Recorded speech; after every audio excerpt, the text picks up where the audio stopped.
봉독해드린 하나님의 말씀 요한복음 16장 8절에서부터 16절까지 있는 말씀을 중심으로 해서 성령 받은 증거, 성령이 임하시면 어떻게 되는가 하는 이런 제목의 말씀을 중심으로 함께 은혜를 나누고자 합니다.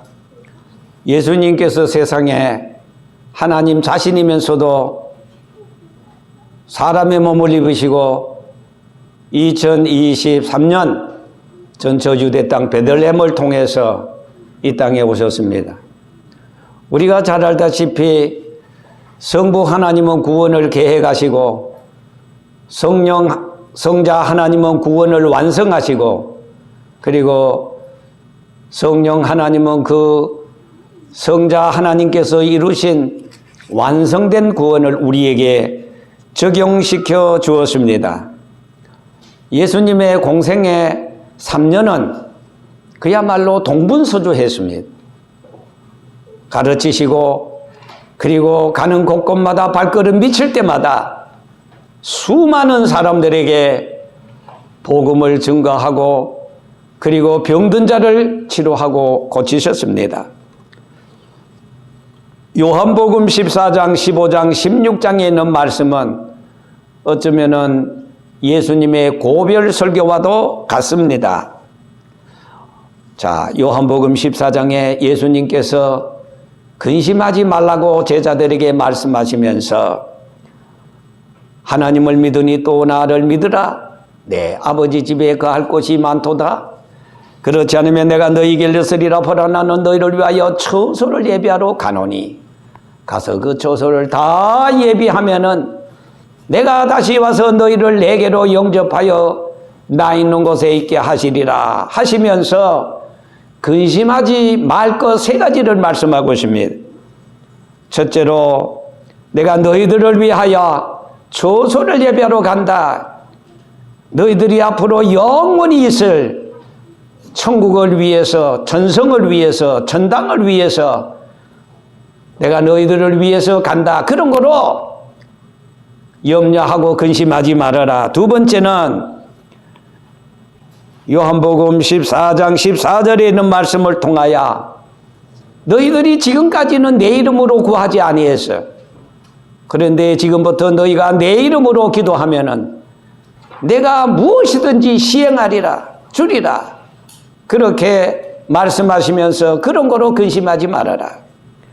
세 번째는 내가 가면은 아주 가는 것이 아니라 나는 부활승천에서 너희들을 위해서 내가 가지만은 그러나 보혜사를 너희에게 보내주시리라. 보혜사라는 말은 예수님 대신 일하시는 분 이런 뜻이 있습니다. 예수님께서 보혜사를 너희에게 보내주시리라. 자, 그 보혜사가 바로 예수님께서 세상에 계시면서 사역하신 일하셨던 그 모든 것을 대신, 그러니까 예수님 대신 세상 끝날까지 일하시는 것이 바로 보혜사 성령이 것입니다.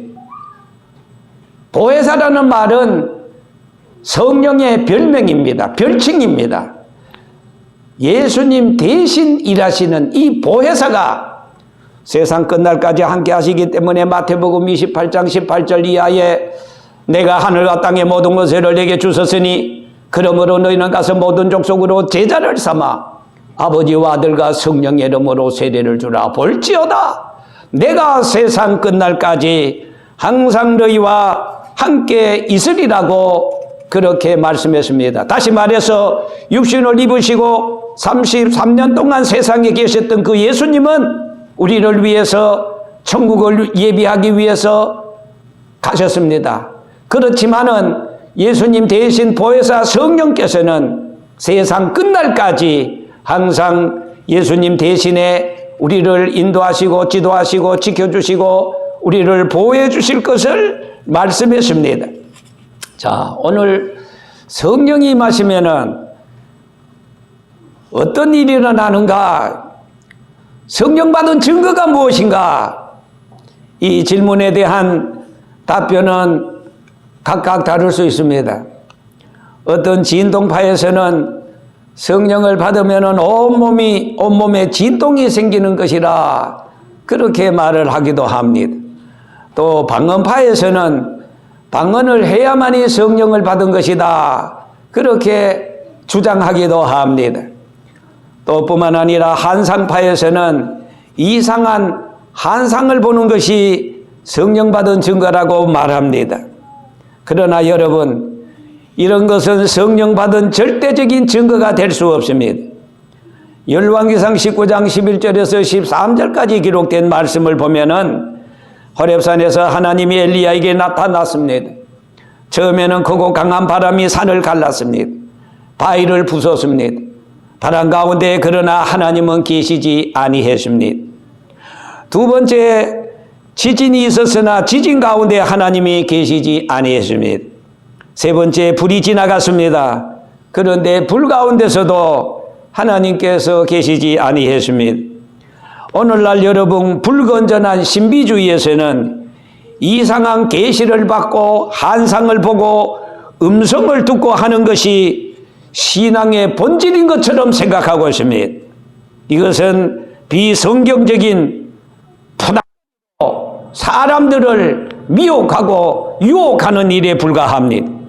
이런 것으로 사람을 혹하게 하는 신비주의자들은 거의 시한부 종말론을 주장하는 이단 거짓 선지자인 것입니다. 오늘 하나님께서는 세미한 음성을 통해서 엘리야에게 말씀하십니다. 사도행전 16장 19절에서 34절까지 있는 말씀을 보면은 바울과 실라가 감옥에 갇혔는데 밤중에 큰 지진이 나고 옥토가 움직였습니다. 그러나 이것이 옥사장 간수를 해결시킨 것이 되지 못했습니다. 그러나 바울이 사도행전 16장 31절에 있는 말씀, 간수장을 향하여 주 예수를 믿으라. 그리하면 너와 내 집이 구원을 얻는다고 하나님의 말씀을 그에게 증거했을 때 그가 회개하고 예수를 믿게 되었습니다. 오늘날 불건전한 신비파에서는 반드시 외부적으로 떠드는 역사가 일어나야만 성령이 역사한 것으로 생각하지만은, 그러나 하나님은 여러분 어지러움의 하나님이 아니신 것입니다. 하나님은 질서의 하나님이십니다. 하나님은 화평의 하나님이신 것을 우리는 알아야 됩니다. 자, 그러면은 성령 받은 절대적인 증거가 무엇이겠습니까? 우리는 예수님의 말씀으로 돌아가야 합니다. 모든 문제의 해결점은 예수님의 말씀에 근거를 둬야 합니다. 자, 예수님께서 오늘 본문 요한복음 16장 8절에서 11절까지 성령 받은 증거에 대해서 말씀했습니다. 그가 와서, 여기에 그라는 것은 보혜사 홀리 스피리트 성령을 말합니다. 그가 와서 첫째 의에 대하여, 심판에 대하여, 죄에 대하여 세상을 책망하리라고 했습니다. 죄에 대하여라 하면 저희가 나를 믿지 아니하며, 의에 대하여라 하면 내가 아버지께로 가니 너희가 다시 나를 보지 못할 것이요, 심판에 대하여라 하면 이 세상 임금이 심판을 받았습니다 하였습니다. 자, 그런 거로 첫째로 성령 받은 첫 번째 증거는 죄를 깨닫게 되는 것입니다. 여러분, 타락한 인간은 자기 자신의 힘으로서는 도저히 죄를 깨닫지 못합니다. 이것은 어둠이 어둠을 깨닫지 못하는 것과 마찬가지입니다. 어둠은 밝은 빛 앞에 설 때 비로소 어둠이 도망을 가고 어둠이 깨닫게 됩니다. 모세가 호렙산 가시덤불 가운데 펄펄 타오르는 거룩한 불을 보았습니다. 이것은 성령의 권능을 받은 때였습니다. 그러나 그가 거룩한 불에 접하고 난 다음에 그 결과가 무엇이었습니까? 내가 서 있는 땅은 거룩한 땅이니 내 발에 신을 벗으라는 것이었습니다. 과거에 피 흘리는데 빨랐던 자기 발에 부정을 깨닫게 되었습니다.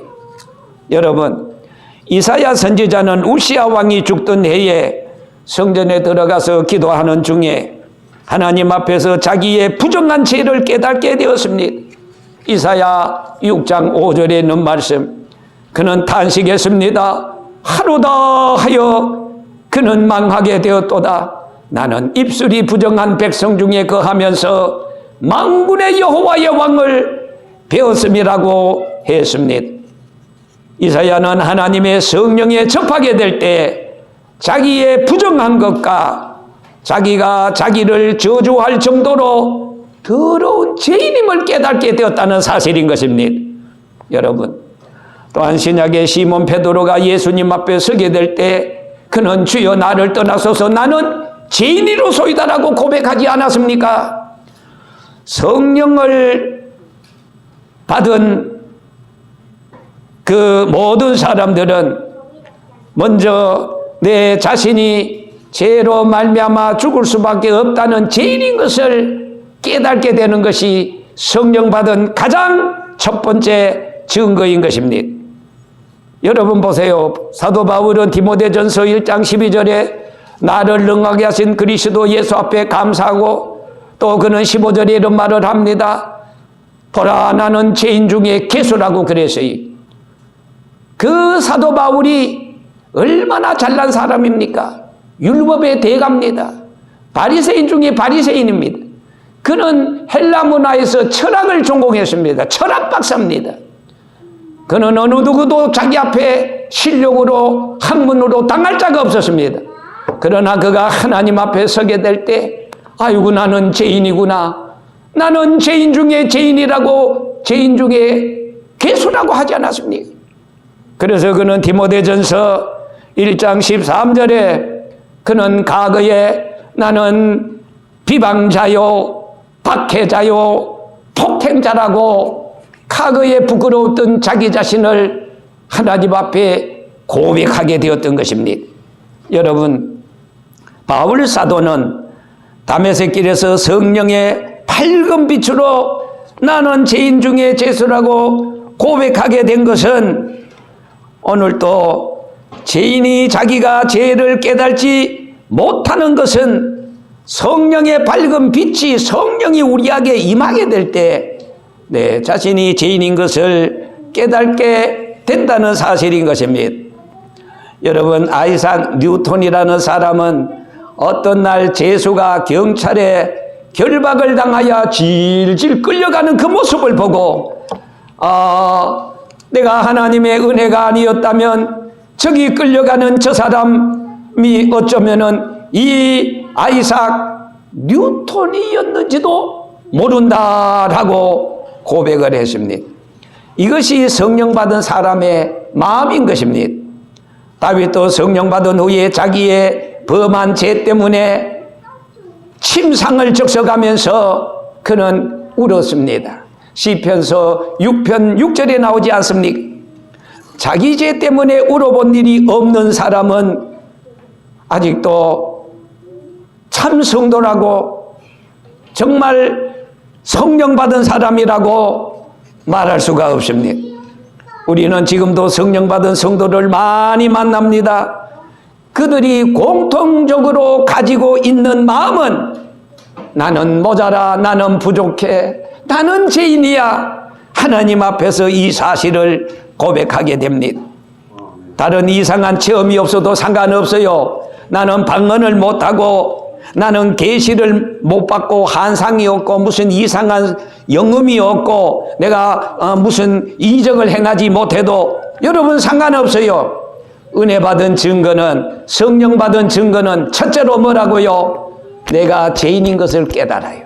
이게 바로 성령 받은 증거입니다. 두 번째로 성령 받은 증거는 의에 대하여 아는 것입니다. 여러분, 의는 무엇입니까? 철학이나 정치가들이 말하는 추상적인 것이 아닙니다.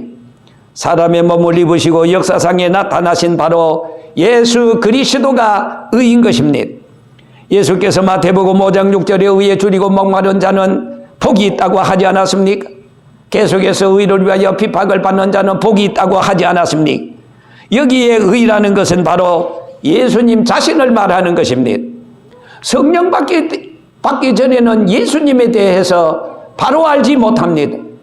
바로 알지 못한다는 이 말은 지식적으로는 알지만은 영적으로는 모른다는 것입니다. 그러나 성령을 받게 되면은 예수 그리스도를 하나님의 아들로 믿게 되고 인정하게 된다는 사실입니다. 이 문제에 대해서 더 구체적으로 예수님께서 말씀했습니다. 오늘 본문입니다.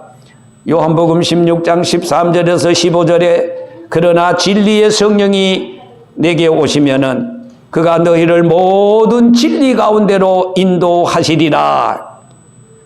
그가 자의로 말하지 않고 오직 듣는 것을 말하며 장래일을 너희에게 알리시리라. 그렇게 말씀했습니다. 여러분, 우리가 성령을 받게 되면은 예수 그리스도에 관해서 알게 됩니다. 깨닫게 됩니다. 그것이 바로 성령 받은 증거인 것입니다. 참된 성령을 받았는가? 예수 그리스도를 알게 되는 것입니다. 예수님께서 제자들이 성령 받고 나서 여러분 어떻게 달라졌습니까? 다른 증거가 많았습니다. 중요한 것은 그들이 예수님을 바로 알고 바로 증거하게 되었습니다.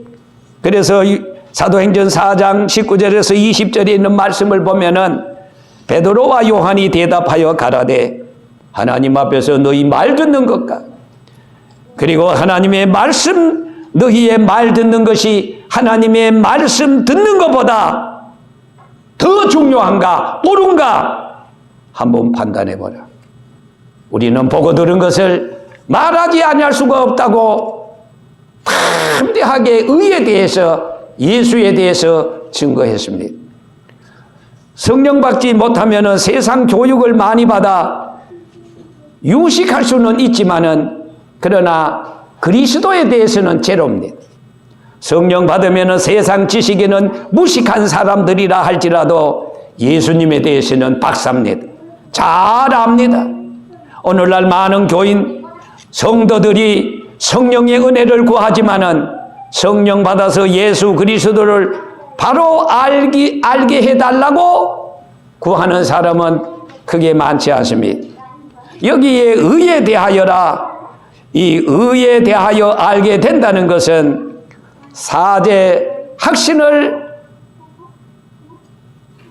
알게 된다는 뜻입니다. 예수님의 성탄의 복음, 우리 위해서 죽은 십자가의 복음, 3일 만에 부활하시고 세상에 40일 계시면서 감람어린에서 500여 성도가 지켜보는 가운데 하늘나라로 승천하신 승천의 복음, 그리고 마지막 마태복음 24장에 예수님께서 미리 말씀했습니다. 내가 세상 끝날에 다시 오시마 하시는 이 재림의 복음. 여러분, 성탄의 복음, 십자가 죽음의 복음, 그리고 부활의 복음, 승천의 복음, 재림의 복음, 이 5대 복음 가운데 4가지 복음은 다 이루어졌습니다. 한 가지 복음이 남았습니다. 그것은 바로 예수님 다시 이 세상에 오시는 것입니다. 재림의 복음인 것입니다. 4가지 복음이 다 하나님의 말씀대로 1.1획도 틀림이 없이 다 이루어졌다면 마지막 남은 이 재림의 복음도 반드시 이루어지게 될 것입니다. 다시 말해서 의에 대하여 우리가 성령을 받게 되면은 예수님이 이 세상에 오신 성탄의 복음을 100% 믿게 됩니다. 예수님이 내 죄를 위해서 십자가에 죽으신 죽음의 복음을 믿게 됩니다. 예수님이 죽으셨다가 3일 만에 부활하신 부활의 복음을 믿게 됩니다. 그리고 승천의 복음을 믿게 됩니다. 아니, 마지막 아직 한 가지 남은 재림의 복음도 의심 없이 믿게 됩니다. 이런 사람은 누가 뭐라 그래도 성령께서 예수님에 대해서 우리에게 깨닫게 만들고 가르쳐주기 때문에 그런 것입니다. 우리가 학교에 가서 배워서 예수의 복음을 아는 것이 아닙니다. 그런 거로 두 번째 정말 중요한 것입니다. 의의 복음, 다시 말해서 예수 그리스도를 깨닫게 된다. 그런데 이상해요. 오늘날 한간의 자유주의자들 가운데 또 어떤 사람들 가운데서는 평생 목회를 하면서 예수 그리스도의 5대 복음을 믿지 못하는 이런 사람들이 있어요. 누구라 하면 여러분들 잘 알고 있는 사람이 전 세계를 돌면서 선한 사업을 하고 했지만은 그가 나중에 죽을 때 임종이 가까웠을 때, 물론 우리나라 사람 아닙니다. 두렵다. 정말로 천국이 있는지, 예수님이 정말 부활했는지 그렇게 고민하고 슬퍼했습니다. 여러분, 성령 받은 증거가 뭡니까? 예수님에 대해서 확실히 믿게 돼요. 확신을 가지고 예수가 나의 구주요, 예수는 나의 생명이요, 예수는 나를 위해서 죽으셨다는 확실한 사실을 믿기 때문에 그 사람은 성령 받은 증거입니다. 마지막 세 번째 성령 받은 증거는 심판에 대해서 알려줍니다. 자, 이 문제에 대하여 인간의 설명이 필요하기 때문에 예수님이 그 제자들에게 설명해 주었어요. 자, 11절에 있는 말씀, 심판에 대하여라 하면 이 세상 임금이 심판을 받았습니다. 이 세상 임금이? 그럼 세상 임금은 무엇인가? 여러분, 요한복음 14장 30절에 보면은 세상 임금은 바로 사탄을 말합니다. 사탄의 역사는 크게 두 가지로 생각할 수가 있는데, 첫째는 외부적 역사입니다. 그리고 두 번째는 내적인 마음에 역사하는 겁니다. 성령이 오시면은 여러분, 이 사탄을 심판한다 그럽니다. 성령이 오면은 사탄이 도망갈 수밖에 없습니다. 외부적인 심판에 대해서는 예수님께서 마태복음 12장 28절에서 29절에 말씀했습니다. 그러나 내가 하나님의 성령을 힘입어 귀신을 쫓아내는 것이라면은 하나님의 나라가 이미 너희에게 임했다. 사람이 먼저 강한 자를 결박하지 않고야 어떻게 그 강한 자의 집에 들어가 그 세간을 늑탈하겠느냐. 결박한 후에야 그 집을 늑탈하리라 그랬습니다. 여기 예수님께서 사탄을 집 주인이라고 하셨는데, 예수님이 세상에 오신 목적은 죄인을 구원하기 위해서 오셨는데, 그러나 그 죄인은 누구의 수중에 있었습니까? 지금까지 사단의 수중에 있었던 것입니다. 그러므로 인간을 구원하려면 먼저 그 주인이 되는 사탄을 결박해야 되는 것입니다. 이것이 외부적인 사탄의 역사를 성령이 심판한다 그 말입니다. 자, 성령 받으면 내 마음에 어떤 역사가 생기는가? 성령 받기 전에는 내 마음이 사탄의 지배를 받았습니다. 성령 받으면 내 마음에 그 사탄의 지배에서 내 마음을 지배했던 사탄이 심판을 받습니다. 쫓겨납니다. 이제는 사탄이 내 마음을 지배했던 그 마음 속에 심판을 받아 쫓겨나니까 누가? 성령이 내 마음을 지배합니다. 성령이 내 마음을 관리하고 다스립니다. 그때 우리 성도들의 마음이, 여러분, 사탄이 항상 나를 지배할 때는 불안하고 초조하고 원망하고 불편하고 근심하고 걱정하고 질병과 모든 것이 내 마음에 음습해 와서 항상 내 마음이 불편합니다. 편안할 날이 없습니다. 기쁨이 없습니다. 뭔가 이상하게 쫓기는 것 같아요. 그런데요, 성령 받기 전에는 마음이 갈릴리 바다처럼 풍랑이 일어나고 마음을 잡지 못해서 불안하였지만은, 그러나 성령을 받게 되면은 참된 평안이 내 마음에 엄습해 옵니다. 기쁨의 샘이 내 속에서 솟구칩니다. 기쁨과 평안과 감사가 넘치고 살맛이 생기고 자신감이 넘치고, 그리고 긍정적으로 모든 사물을 보게 되고 내일의 희망을 가지고 살게 되는 것입니다. 이게 차이점인 것입니다. 다시 말씀드립니다. 우리가 성령 받으면은 내 마음에 평안과 기쁨이 있고 소망이 있고 미래 영원한 천국이, 그리고 하나님이 내 모든 삶의 방패가 되시고 병풍처럼 나를 둘러싸서 언제 어느 때 무엇을 하든지 주님이 지혜를 줍니다. 주님이 함께 해 주십니다. 여러분, 요한복음 14장 27절에 뭐라 그랬습니까? 내가 너희에게 참 기쁨을 주노니 내가 너희에게 주는 기쁨은 세상이 주는 것과 다르다. 세상에 잠깐 있다가 없어지는 물질, 명예, 권세, 그것은 잠깐이에요.